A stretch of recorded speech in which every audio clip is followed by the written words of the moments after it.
Why am I still wearing dirty clothes? You know, it became clear when you start living with the character that this guy isn't interested in trends or fashion or even looking good for anyone.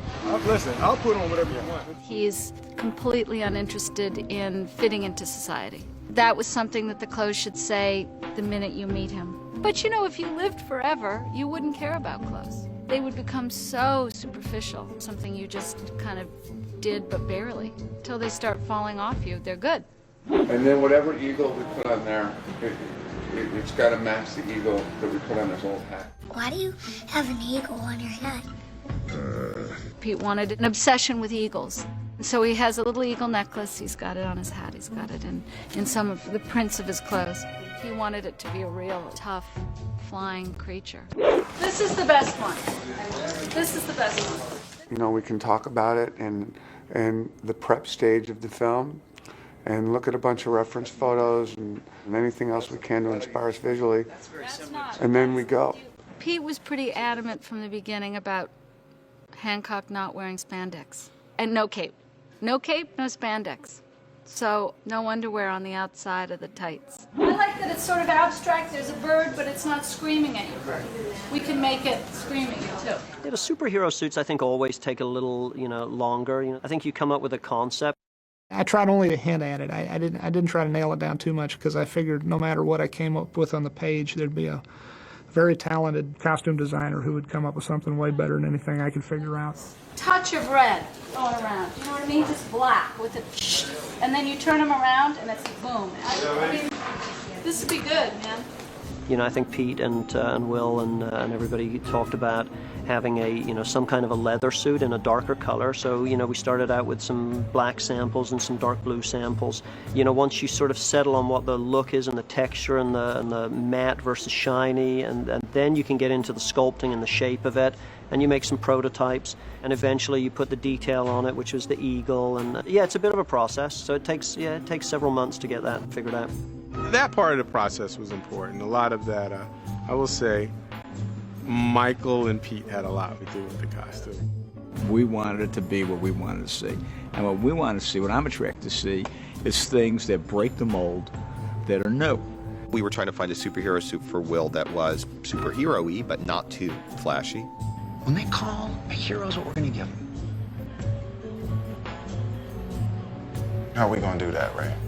I guess it sort of evolved into something that would look tough and practical, and specifically something that Ray could have made for him.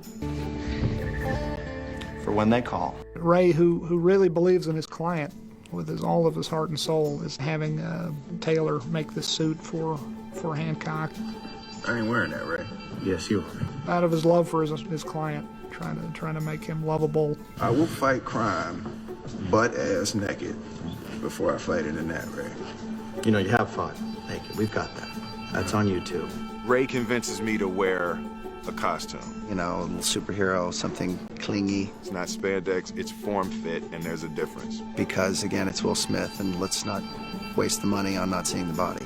Because there is a premium for that. Say it one more time. It's kind of like Blue Steel, just better.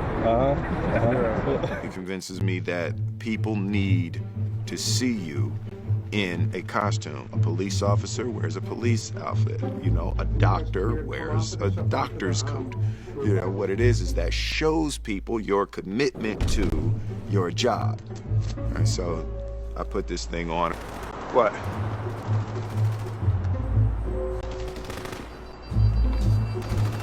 It's a little tight. What you got? So it sort of confines the movement a little bit.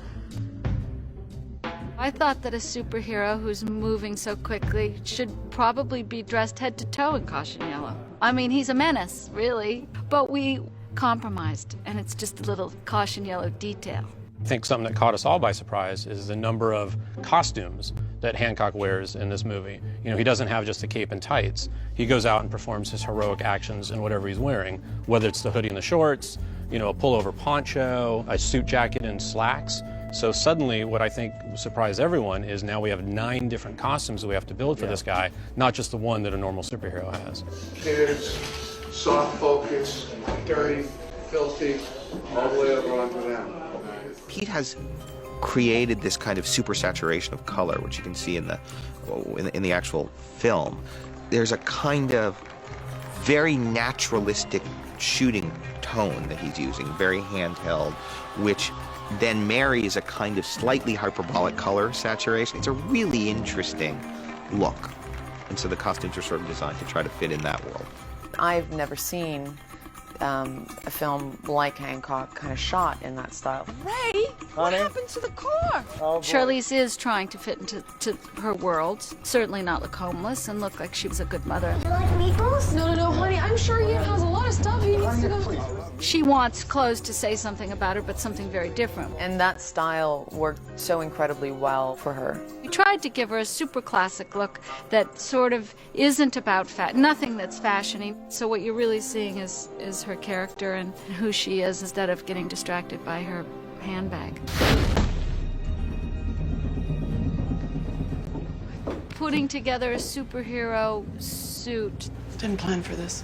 This isn't something she's really planning for. So it's dark jeans, it's boots that she could have had, you know, pieces she could have had.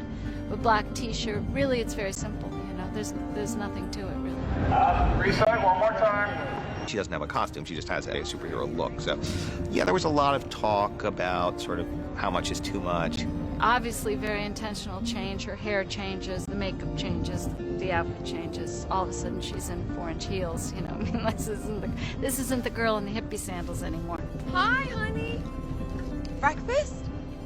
Jason and I worked together, so this was the first time I got to dress him like a real, you know, real hot, sexy, contemporary man, which wasn't hard to do.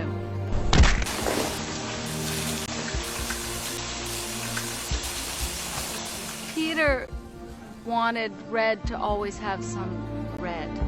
He wanted it to be really about these characters and these pops of color. Come on! He had a red cravat, because he always wears something red. So like this hat. He's a complete egomaniac. He won't rob a bank without having a certain look, and he won't kill somebody without looking good while he's killing them. And that's what's funny about him. You know where he got his name. Okay, we just get him dressed and start shooting. I mean, the great thing about Peter is that his mind is always working and he's not complacent. He pays attention to everything. And having a director like that is, I mean, that's gold, you know?